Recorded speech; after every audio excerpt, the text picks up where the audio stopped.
Good morning students. आज का हमारा टॉपिक था प्रीवियस क्लास में गैस की द्रव्यमेय विलायता। हमने वहां पे दो मिस्टेक की थी। आपके हिंदी मीडियम के अकॉर्डिंग जो आपकी बुक में दे रखा है उसके लिए वो देखते हैं। उसमें एक तो था पहला हमारा ताप का प्रभाव देख रहे थे। तो देखो गैस के अंदर क्या होता है, जैसे जैसे हम रिएक्शन करवाते हैं क्या होता है, विलयन प्लस विलायक मिलाते हैं, विलयन बनाते हैं तो हम, ठीक है। तो यहाँ पे क्या बनता है, हमारा विलयन बनता है और विलयन के साथ क्या होती है, उष्मा भी बाहर निकलती है। या मैं कह दूं जब हम गैस को द्रव्य में डिसॉल्व करते हैं, जैसे आपने कोको कोला देखा होगा, तो जैसे आप उसको ओपन करते हैं तो उसमें से क्या होती है, गैसें बाहर निकलती है, उष्मा क्या होती है, बाहर निकलती है। तो यानी गैस के जब हम द्रव्य में घोलते हैं उसको, तो जो रिएक्शन होती है वो कैसी होती है, उष्मा क्षेपी होती है।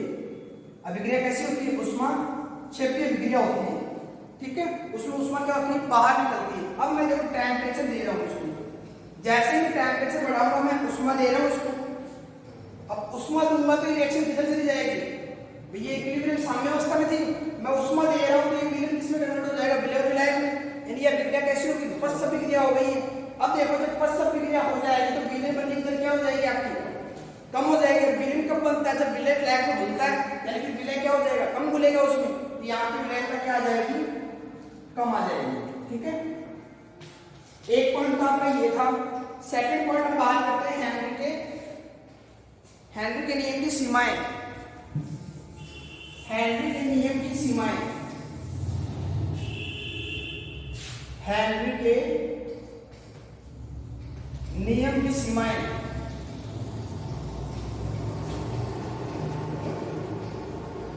पहला तो क्या था, दाब अत्यधिक ना हो, दाब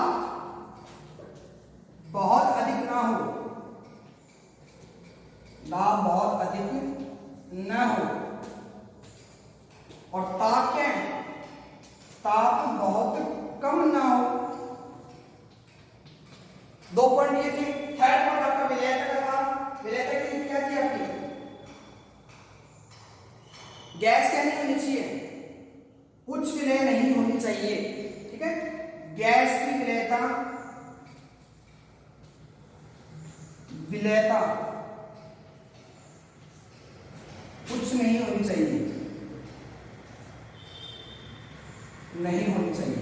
तो मैंने कहा था हेनरी नियम कब लागू होता है, जब उसमें दाब क्या नहीं हो, अत्यधिक ना हो, यानी उसका दाब कैसा रहना चाहिए, कम होना चाहिए। अगर दाब कम होगा तो क्या हो जाएगा, हेनरी नियम लागू हो जाएगा। ताप क्या नहीं होना चाहिए, कम नहीं होना चाहिए, ताप कैसा होना चाहिए, ज्यादा होना चाहिए, तब हेनरी नियम लगेगा। और गैस की विलायता भी क्या नहीं होनी चाहिए, उच्च नहीं होनी चाहिए। और चौथी मैंने बताया था वो क्या कैसे नहीं करनी चाहिए, रासायनिक अभिक्रिया नहीं करनी चाहिए विलायक के साथ में। ये चार पॉइंट थे, हमारी कमी हो गई तो दुरुस्त कर देना, लिखने में थोड़ी कमी हो गई थी, हमने नहीं लगाना भूल गए थे वहां पे, वो लगा लेना। अब आगे चलते हैं। अब हमारा नेक्स्ट टॉपिक है वाष्प दाब। विलयन का वाष्प दाब, विलयन का वाष्प दाब। देखो विलयन का वाष्प दाब क्या होता है, नाम से स्पष्ट है, विलयन का क्या बन रही है, वाष्प बन रही है। भाई जब आप पानी को लिया आपने, तो विलयन था आपके पास, विलयन की था, विलायक था, उसके अंदर कुछ चीज आपने मान लो नमक घोल लिया आपने, ठीक है, तो विलयन बन गया आपका।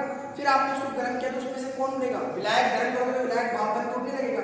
अब वो वाष्प क्या करते हैं, उसके अंदर दबाव डालेंगे, प्रेशर जो डालेंगे, उसी को हम क्या कहते हैं, वाष्प दाब कहते हैं। अब देखो आप इसको इसमें एक बार समझ लो। आप मान लीजिए आपने ये कंटेनर लिया, ठीक है, डब्बा लिया आपने, इसको आप क्या कर रहे हो, गर्म कर रहे हो। ये आपका क्या है, यहाँ पे विलयन है, ठीक है। या ऊपर से एक में तो आपने क्या रखा, ओपन रखा, और एक को क्या कर दिया, ऊपर से बंद कर दिया, ठीक है। इसको आप गर्म कर रहे हो। अब देखिए यहाँ पे ये तो क्या है, द्रव अवस्था में है। अब इसको जैसे आप गर्म करोगे तो यहाँ पे क्या बनेगी, गैस बनेगी। अब ये गैस क्या करेगी, इस गैस के कारण इसके ऊपर क्या लगेगा, दाब लगेगा इसके कारण, लेकिन वो कहेगा वो दाब क्या कराएगा, वाष्प दाब क्या लाएगा। लेकिन धीरे धीरे आप देखो कि यहाँ से ओपन है तो गैस क्या करेगी, बाहर निकलने का प्रयास करेगी। जैसे आप इसको गर्म करोगे इसकी गतिज ऊर्जा बढ़ जाएगी और गैस के क्या हो जाएगा, बाहर निकल के हवा मिलना स्टार्ट हो जाएगी। ये ऊपर से क्या है, ये ओपन है, तो धीरे धीरे वाष्प दाब क्या हो जाएगा, इसका समाप्त हो जाएगा। या फिर मैं कह दूं ये वाष्प दाब की यहाँ पे जो गैस के द्वारा जो वाष्प दाब लगता है वो निरंतर चलता नहीं रहता है, ये रुक जाएगा। जबकि यहाँ सॉरी निरंतर वाष्प क्या रहेगी, बनती रहेगी इसके अंदर जब तक कि पूरा विलयन खत्म ना हो जाए। अब यहाँ देखो आपने क्या कर दिया, इसको बंद कर दिया, अब इसमें गैस बनेगी। अब ये अभिक्रिया क्या बनेगी, लगातार चलती रहेगी, गैस बनती रहेगी। लेकिन एक स्टेज ऐसी आएगी जहां से यहाँ पे गैस रहेगी, ये वापस क्या करेगी, पानी में बन जाएगी। तो यहाँ पे ये निरंतर नहीं चलती, जबकि ये क्रिया क्या होती है, निरंतर चलती रहती है। तो आप समझ गए कि यहाँ पे बंद पात्र में क्या होगा, खुले पात्र में क्या होगा। आगे चलिए, यानी यहाँ पे जो वाष्पीकरण की क्रिया है, वापस से सुन लेना, जो खुले पात्र में जो वाष्पीकरण की क्रिया है वो निरंतर चलती रहती है जब तक कि आपका विलयन पूरा खत्म ना हो जाए। या फिर मैं कह दूं जो आपका विलायक और विलय है, यदि वो वाष्पित होने लायक है तब तक वो खत्म ना हो जाए, तब तक आपकी वाष्पीकरण की क्रिया चलती रहेगी। जबकि यहाँ पे कुछ देर बाद में वाष्पीकरण की क्रिया रुक जाएगी, क्योंकि धीरे धीरे वापस क्या करने लगेंगे, डिजॉल्व होने लगेंगे। अब आगे देखिए, इसको समझाता हूँ अच्छे से आपको। तो देखो यहाँ पे दो क्रिया होती है, आपने लिया क्या, यहाँ पे द्रवावस्था ली, आपने उसको गर्म किया, ठीक है। जैसे आप गर्म करोगे तो क्या बनी, गैस बनी, या मैं कह दूं वाष्प बनी। और यदि मैं इसको ठंडा कर दूं तो ये वापस क्या बन जाएगी, द्रवावस्था में आ जाएगा गैस। तो देखो यहाँ पे मैं लिख देता हूँ ठंडा करना है इसको, ठीक है। देखो यहाँ से द्रव्य से गैस में सिस्टम पे हम क्या करते हैं, गर्म करके द्रव्य से गैस अवस्था में बदल जाती है। तो इसको तो हम कहते हैं क्या, वाष्पीकरण। वाष्पीकरण, जब गैस अवस्था द्रव्य अवस्था में बदल जाए ठंडा करने पर, उसको हम बोलते हैं संघनन। क्या बोलेंगे, संघनन। अगर हमें किसी भी अभिक्रिया को यहाँ पे अगर साम्य अवस्था में लाना है, इस अभिक्रिया को हमें साम्य अवस्था में लाना है, तो हम क्या कहेंगे, वाष्पीकरण की दर बराबर होती है किसके, संघनन की दर के। तो इसका मतलब कैसी अभिक्रिया हो गई, साम्य अवस्था में आ गई। जब मान लो इधर जा रही है गैस बन रही है, इधर बराबर है, और गैस से द्रव्य बनने की दर बराबर है, तो दोनों क्या हो गई, इक्विलिब्रियम में साम्य अवस्था में आ गई। ये तो थी आपकी वाष्पीकरण और संघनन। अब आप आगे चलिए, देखो वाष्प दाब। वाष्प दाब लिखो, इसकी वाष्प दाब की परिभाषा लिखनी है आपको। वाष्प दाब एक निश्चित ताप पर, जरूरी नहीं कि आप कोई टेम्परेचर ले लो जिसको क्या कन्वर्ट हो सके, वाष्प में कन्वर्ट हो सके, एक निश्चित ताप पर, एक निश्चित ताप पर। अब क्या होगा निश्चित ताप के ऊपर, या तो उसमें संघनन होगा या उसमें क्या होगा, वाष्पीकरण होगा। दोनों कैसे आने चाहिए, साम्य अवस्था में आने चाहिए। लेकिन जो दाब लगेगा वो किसके कारण लगना चाहिए, जो गैस बनी है वो गैस के कारण द्रव्य की सतह पे जो दाब लगेगा उसको आप क्या कहोगे, वाष्प दाब कहोगे। तो लिखो इसमें साम्य अवस्था में वाष्प के द्वारा एक निश्चित ताप पर साम्य अवस्था में वाष्प के द्वारा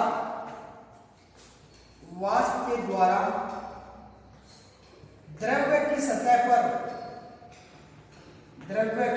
पर लगाया गया दाब क्या कहलाता है, वाष्प दाब कहलाता है। आपके जो गैस बन रही थी वो क्या करती थी, प्रेशर डाल देती थी इसके ऊपर। आप ऐसे समझो ना, आप अपने ऊपर कोई चीज रखोगे तो उसका वेट आप पे डलेगा, चाहे वो ग्रेविटेशनल फोर्स से कार्य करे, उसका कोई ना कोई प्रेशर तो लगेगा। उसको हम क्या कहते थे, वहां पे गुरुत्वाकर्षण बल बोलते थे। और यहाँ पे क्या बोलते हैं, अलग बोलते हैं। यहाँ पे वाष्प चल रहा है तो इसको दाब क्या बोलते हैं, वाष्प दाब बोलते हैं। एक ताप की तरह तो ताप वाला दाब हो जाता है। मेरा याद क्या रखना है, यहाँ पे एक टेम्परेचर फिक्स है। ऐसा नहीं कि आपने 20 से 40 कर दिया, 40 से 50 कर दिया। अगर आप टेम्परेचर बढ़ाओगे तो धीरे धीरे वाष्प दाब भी बढ़ता जाएगा, क्योंकि गैस की मात्रा बढ़ती जाएगी। जैसे जैसे गर्म करो तो गैस की मात्रा भी बढ़ेगी, टेम्परेचर कम करते हो तो क्या होता है, गैस की मात्रा घटती है। तो हमें एक निश्चित ताप लेना है जिसके ऊपर क्या हो सके, हम वाष्प दाब को ज्ञात कर सके। अब आगे केस दो केस हो गए, देखो इसमें सबसे पहले मैं पढ़ूंगा इसके अंदर आपके फैक्टर्स जो वाष्प दाब को प्रभावित कंट्रोल करते हैं। तो आप लिखोगे वाष्प दाब को प्रभावित करने वाले कारक। क्या लिखेंगे, वाष्प दाब को प्रभावित करने वाले कारक। आपने देख लिया वाष्प दाब क्या था, अब पढ़ रहे हैं प्रभावित करने वाले कारक। वाष्प दाब को प्रभावित करने वाले कारक, पहला देखते हैं तापमान। अब आप देखिए हमें वाष्प दाब को प्रभावित करना, टेम्परेचर हम जैसे जैसे बढ़ाएंगे वाष्प की संख्या बढ़ती जाएगी, यानी वाष्प दाब बढ़ता जाएगा। तो क्या आ जाएगा, वाष्प दाब को मैं लिख रहा हूँ बीपी से शॉर्ट में, तो बीपी क्या हो जाएगा, बढ़ जाएगा। क्या हो, क्यों बढ़ जाएगा, क्योंकि काइनेटिक एनर्जी तो बढ़ती है गैस की, काइनेटिक एनर्जी क्या होती है, बढ़ जाती है गैस की, क्योंकि मूवमेंट ज्यादा हो जाएगा उनके अंदर। फिर अगला पॉइंट देखो, नेचुरल ऑफ लिक्विड या नेचर ऑफ लिक्विड, यानी दूसरा क्या होता है, द्रव्य की प्रकृति, द्रव्य की प्रकृति। अब देखिए आपके अंदर जो लिक्विड होगा, आपके पास जो द्रव्य होगा, उसमें क्या होता है, अणुओं के बीच में फोर्स पाया जाता है, अंतर आणविक आकर्षण बल। क्या कौन सा बल पाया जाता है, अंतर आणविक आकर्षण बल।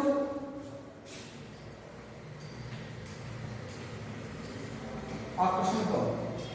अब देखिए जब मान लो आपके पास लिक्विड यानी पानी, मान लो आप पानी है आपके पास, उसमें हाइड्रोजन और ऑक्सीजन क्या रहते हैं, अंतराणविक आकर्षण बल के द्वारा जुड़े रहते हैं हाइड्रोजन और ऑक्सीजन आपस में। अब अगर ये स्ट्रॉन्ग हो जाएगा, प्रबल हो जाएगा, तो क्या आसानी से आप गैस बना पाओगे, नहीं बना पाओगे। इसके लिए आपका अंतराणविक आकर्षण बल कैसा होना चाहिए, वीक होना चाहिए, कमजोर होना चाहिए। तो ये कैसा होता है, वीक होता है, दुर्बल होता है। यदि आपका अंतराणविक आकर्षण बल दुर्बल हो तो आपका वाष्प दाब क्या होगा, ज्यादा होगा। तो लिख देना बीपी क्या हो जाएगा, ज्यादा हो जाएगा।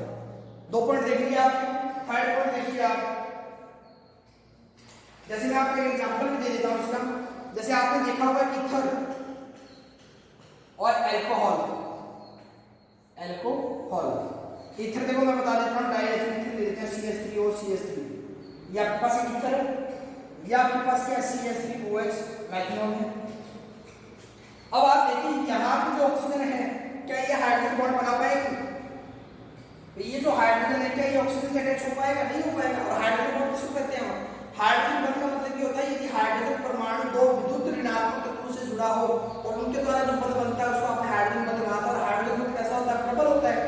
तो यहाँ पे आपके हाइड्रोजन बंध नहीं बनेगा, जबकि यहाँ आप दो मॉलिक्यूल किसी ले लो, मेथनॉल के ले लो, तो दूसरा देखो यहाँ पे ऐसे में रहेगा ये CH3OH।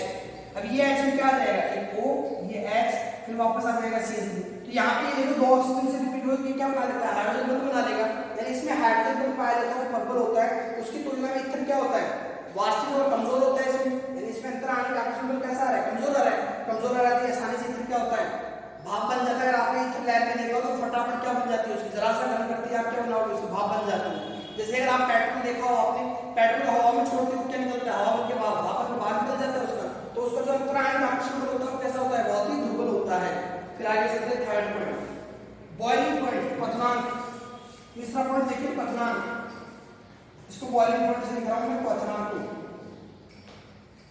क्वथनांक देखो पहले तो आपको ये पता होना चाहिए बॉइलिंग पॉइंट होता क्या है। देखो बॉइलिंग, अगर आप किसी भी ठोस को क्या करते हो, गर्म करते हो, तापमान देते हो उसको, तो किस में कन्वर्ट होगा, द्रव अवस्था में आएगा, आएगा या नहीं आएगा। यानी वह ताप जिस पर ठोस अवस्था किसमें बदल जाए, द्रव अवस्था में बदल जाए, तो वो तो क्या कहलाती है, यानी पिघल रहा है। आप जैसे बर्फ को लोगे तो क्या होगा, द्रव अवस्था में नहीं पिघल रहा है वो, तो उसको तो आप बोलते हो मेल्टिंग पॉइंट, जिसको आप बोलते हो गलनांक। यदि अगर आप द्रव अवस्था से किसमें बदल जाए, गैस में बदल जाए, या अगर मैं कह दूं कि मैं ऐसा तापमान पानी को मैं गर्म करता हूं जिस पे वो उबल जाता है, उसी ताप को मैं क्या कहता हूं, इस टेम्परेचर को मैं क्या कहूंगा, क्वथनांक। तो समझ में आ गया, क्वथनांक और गलनांक क्या होते हैं। गलनांक का मतलब ये होता है कि वह ताप जिस पर ठोस अवस्था द्रव्य अवस्था में बदल जाए। क्वथनांक क्या होता है, जिसमें वह ताप जिसमें द्रव्य अवस्था किसमें बदल जाए, गैस अवस्था में बदल जाए, वो क्या कहलाती है, क्वथनांक। अब देखिए क्वथनांक को मैं अगर बढ़ाता हूं तो वाष्प दाब पे क्या इफेक्ट पड़ेगा। क्वथनांक का मतलब क्या होता है, बॉइलिंग पॉइंट बोलने का काम।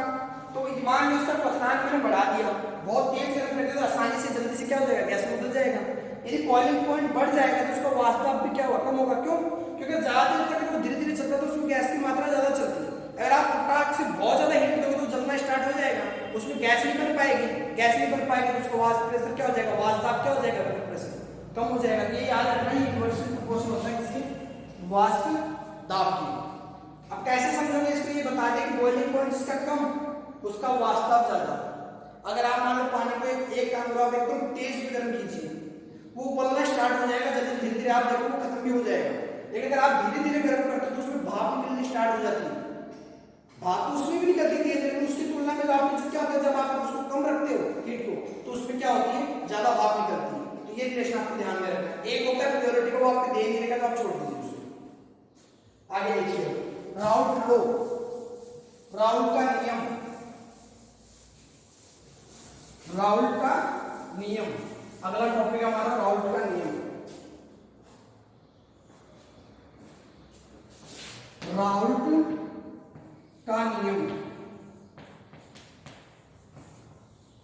ये इंपॉर्टेंट है, आपके इंपॉर्टेंट कर लेना इसको। राउल्ट का नियम देखो, राउल्ट का नियम इसने क्या कह रखा है आपको, निश्चित ताप पर वाष्पित विलय में, निश्चित ताप पर, एक ही डेफिनेशन लिखवा रहा हूं आपको, निश्चित ताप पर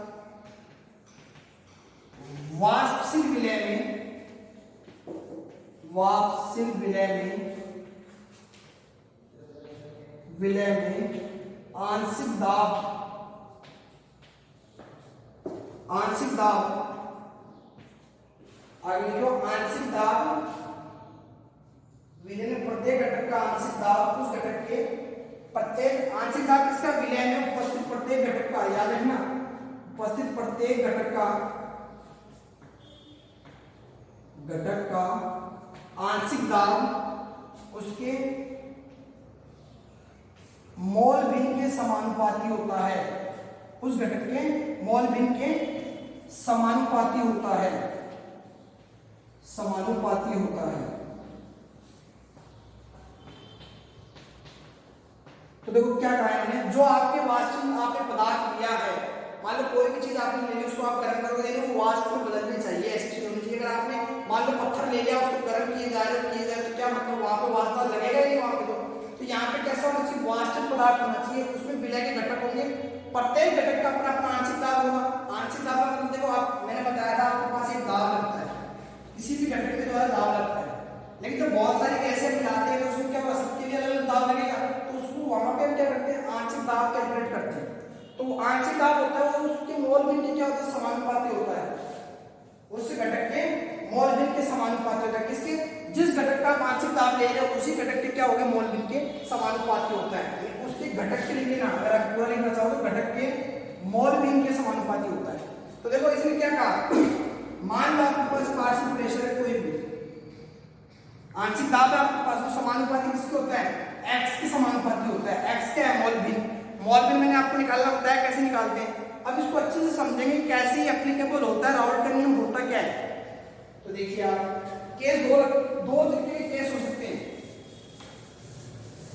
मैं पहली कंडीशन देता हूं, देखो केस फर्स्ट ले रहा हूं। मान लो आप विलेन बनाओगे तो उस विलेन में क्या लोगे, विलय लोगे और विलायक लोगे। तो देखो विलय और ये विलायक, आप क्या बना लेते हो, विलियन।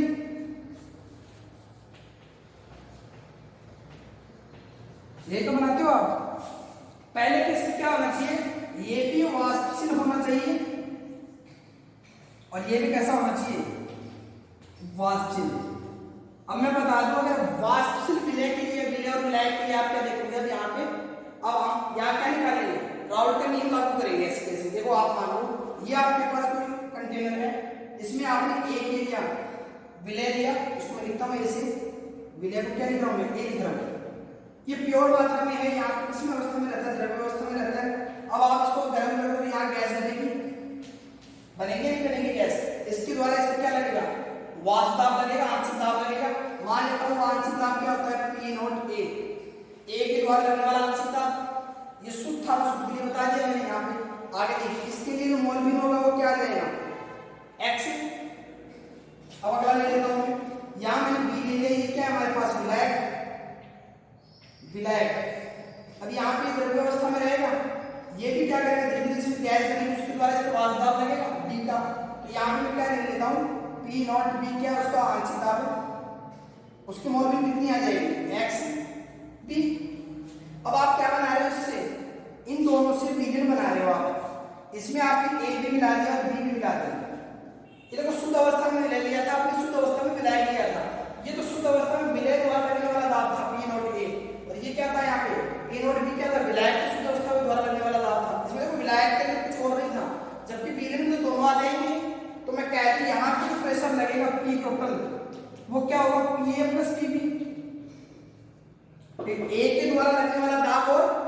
द्वारा लगने वाला दाब किसके बराबर आ जाएगा, पीए प्लस टीपी। अब आप आगे देखिए, अब देखिए यहाँ पे उसके द्वारा इसमें मोल भी अलग अलग होंगे। तो मैं मान लेता हूँ पीए क्या होगा यहाँ पे हमारे पास, पीए क्या होगा इसके द्वारा क्या लगता है, पी नॉट ए तो प्रेशर लगता है, पी नॉट ए, और उसकी मोलविन कितनी होती है, एक्स ए। तो मैं क्या लिख देता हूँ, एक्स ए। तो मेरे पास पी ए बराबर क्या आ गया, पी नॉट ए एक्स ए आ गया। ये मेरे पास क्या आ गई, एक समीकरण। और ये कैसे है आपको पता है, आपने क्या निकाला था अभी, पी नॉट ए समानुपाती होता है, पी किसके समानुपाती था, एक्स के, ये तो देखा था आपने। तो पी ए किसके बराबर आ जाएगा, यहाँ पे पी नॉट एक्स के आ जाएगा, ए एक्स के। दूसरी समीकरण क्या आ जाएगी आपके पास, पी बी किसके बराबर आ जाएगा, P naught B X B के। ये दो समीकरण आ गई आपके पास, लेकिन दोनों कैसे होने चाहिए, विलय होने चाहिए, तभी तो इन दोनों के द्वारा दाब लगेगा।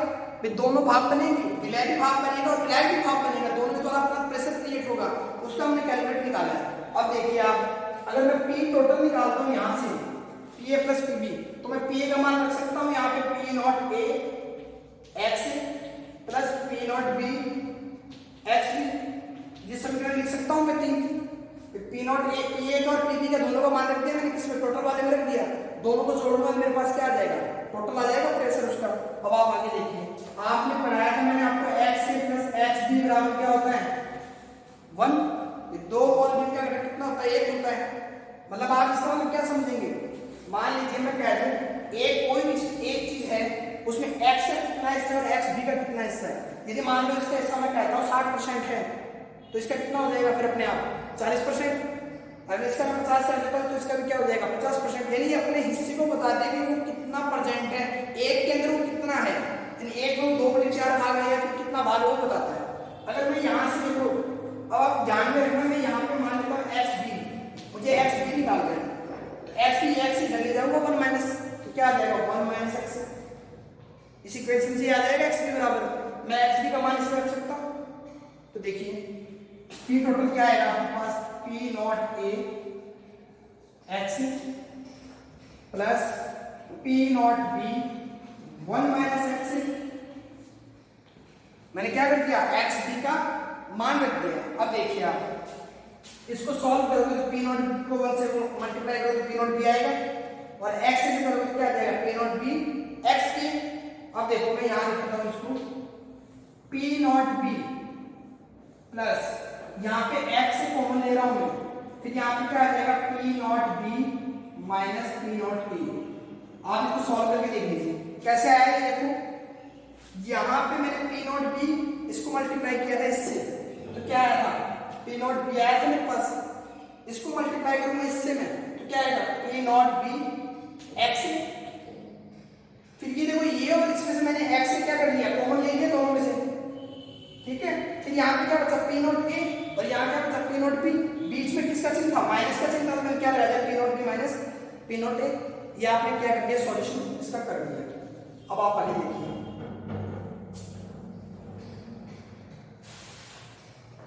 ये जो आपके पास समीकरण आई है, ये तो कब आई है, जब आपने क्या मान रखा है इसमें, एक्स बी का मान रखते हैं। जरूरी थोड़ी ना आप एक्स बी का रखते हैं, आप कहते हैं मैं एक्स ए का भी रख सकता हूँ, जरूरी थोड़ी ना एक्स ए का ही रखूं। तो यहाँ पे तो अगर एक्स ए का रखते हैं तो देखो क्या होता है, एक्स ए का लेते हैं, एक्स ए रख रहा हूं मैं। अब एक्स ए रखता हूं तो क्या था 1 माइनस एक्स बी आ जाता वहां से, तो ये तो था ना हमारे पास एक्स ए प्लस एक्स बी बराबर 1।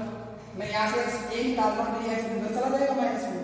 अब किस में रखना था, इसमें, यहाँ पे रखूंगा एक्स ए की जगह, तो ये क्या आएगा P total P naught A x कितना है 1 माइनस एक्स बी, फिर यहाँ पे क्या आ जाएगा plus P naught B X B आ जाएगा।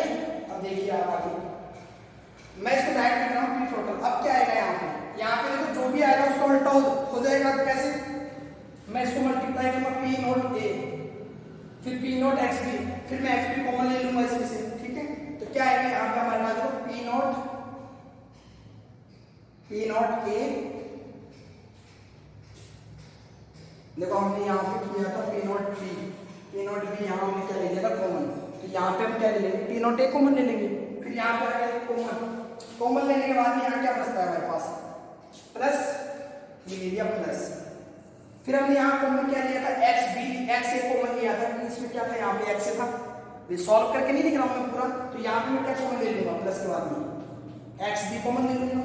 तो यहाँ पे किसका मान रखा है, यही तो रखा है, यहाँ पे एक्स बी है।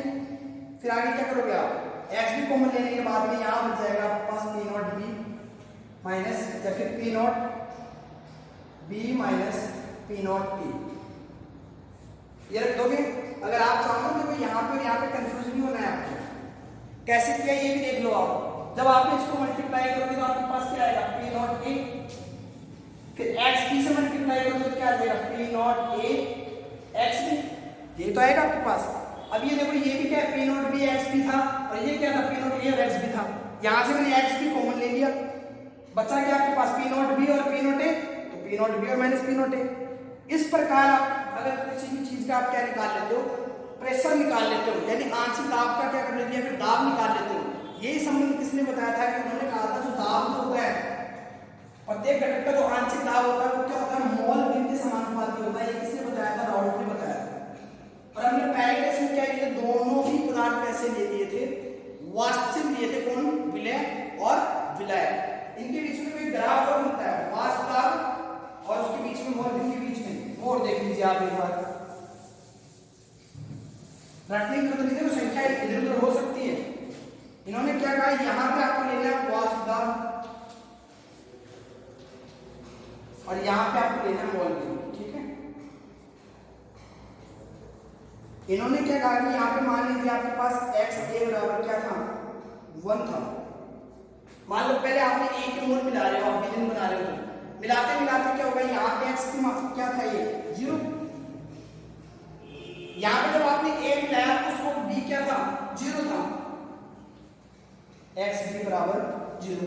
अब जैसे जैसे आप इनको बढ़ाते गए, एक कंडीशन ऐसी आएगी कि एक्स बी तो क्या आ जाएगा, 1 आ जाएगा, और वहां ए क्या हो जाएगा, 0 हो जाएगा। तो यहाँ मैं लिख देता हूँ X B is equal to 1। अब देखिए ग्राफ कैसे बनता है। मान लो अगर ए की कंडीशन में ए मिला रहा हूं तो उसके द्वारा कौन सा प्रेशर लगेगा, पी नॉट ए के द्वारा क्या लगा था, पी नॉट ए लगा था। मान लेता हूं मेरे पास बना पी नॉट ए, ये दाब लगेगा, ठीक है। अब देखिए यहां पी के द्वारा लगेगा एक्स बी। अब जरूरी नहीं है बुक में आपकी ऐसे लिखता है एक्स पी नॉट बी, ये कब है आपको बता देता हूं, जब ये प्रेशर क्या है, पी नॉट बी ज्यादा है किससे, पी नॉट ए से। यानी क्या है, विलय का आंशिक दाब से ज्यादा है विलय का आंशिक दाब, तब तो ये ऊपर चला गया। अगर कोई आपको प्रश्न में कह दे कि पी नॉट ए ज्यादा है तो ये कैसे आ जाएगा, ऐसे। अब आप देखिए इसको मैं मिला देता हूं,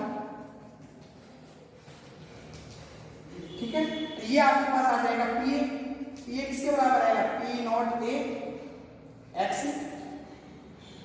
ये हम पढ़ चुके, जब विलयन बनाया था हमने, देखो ये विलयन बन रहे हैं इनके बीच में, मोल भिन्न और इनका संबंध बता रहे हैं। और ये क्या आ जाएगा आपके पास, पी भी क्या आ जाएगा, P naught B X B. ये आप इस प्रकार आप क्या कर लेते हो, यहाँ पे आदर्श गैस का निकाल लेते हो। ये वैसे किसका है, आदर्श गैस का है, वो बताऊंगा आइडियल गैस क्या होता है, राउल्ट के नियम के बाद में आएगा एक बार। आपने इसके अकॉर्डिंग क्या बना लिया, ग्राफ बना लिया आपने। तो ये था आपका यहाँ तक का ग्राफ। अब देखो यहाँ पे समझने वाली बात क्या थी, आपको पहला केस बताया मैंने कि जितने भी घटक विलयन में उपस्थित होते हैं सब घटकों का आंशिक दाब किसके समानुपाती होता है, मोल भिन्न के समानुपाती होता है। एक लाइन के लिए याद रखना। फिर जैसे आपने मोल भिन्न के समानुपाती होता है, फिर आपने एक विलय लिया शुद्ध और एक क्या लिया, शुद्ध विलायक लिया। उनके द्वारा अपना अपना आंशिक दाब लगाया जाएगा, उसको हमने पी नॉट ए और पी नॉट बी से डिनोट कर दिया। ए हमने विलय लिया था, बी हमने विलायक लिया था। फिर दोनों को हमने मिला के विलयन बनाया। विलयन बनाएगा तो दोनों का योग आ जाएगा पी नॉट ए पी ए का और पी प्लस पी बी का, क्योंकि वहां पे जरूरी नहीं कि उतना ही वो दाब क्रिएट करें। याद रखना शुद्ध अवस्था में लगाया गया दाब ज्यादा होता है बजाय उसके मिलाने के बाद में शुद्ध। जैसे आप समझो अगर मैं पानी को गर्म कर रहा हूँ, विलायक को, केवल पानी है, उसको आप गर्म कीजिए, बहुत ही जल्दी वो हीट में कन्वर्ट हो जाएगा, ठीक है। आप उसमें चीनी घोल दीजिए, फिर आप उसको गर्म कीजिए, तो आप क्या देखोगे, उसमें भाप जो होती है वो कैसे बनती है, कम बनती है। फिर कम बनती है, उसका वास्तव भी कम हो जाता है। शुद्ध अवस्था में वास्तव क्या होता है, ज्यादा होता है, जबकि अशुद्ध अवस्था में कैसा होता है, कम हो जाता है। तो यहाँ पे पी नॉट ए और पी नॉट बी थे, आप सोचो sir P total P naught ए प्लस पी नॉट बी क्यों नहीं हुआ। बस सही बात है कि P naught A P naught B होना चाहिए, दोनों का योग करके तो टोटल आ जाता है हमारे पास, लेकिन ऐसा नहीं होता है। जब आप विलयन बना लेते हो तो दोनों मिक्स हो जाते हैं, तो उसमें क्या नहीं आती है, प्योरिटी शुद्धता क्या हो जाती है, खत्म हो जाती है, उसकी सूत्रता खत्म होने के कारण जब प्रेशर में कुछ कमियां आती है तब हम उसके समानुपाती करते हैं मोल के कि कितना हिस्सा वो प्रेशर क्रिएट करता है उसका घटक, और पी बी का कितना हिस्सा वो क्रिएट करता है, फिर आप लोगों मान के आपने कैलकुलेट कर लिया। अब आप आज के लिए इतना ही, बाकी हम करेंगे नेक्स्ट क्लास में। उसमें हम देखेंगे कि एक लेंगे हम अवाष्पशील विलयन और वाष्पशील क्या लेंगे, विलायक लेंगे, फिर उसके लिए हम प्रेशर निकालेंगे, वो हम करेंगे नेक्स्ट क्लास में। आज के लिए इतना ही, थैंक यू। अब पूछो आप।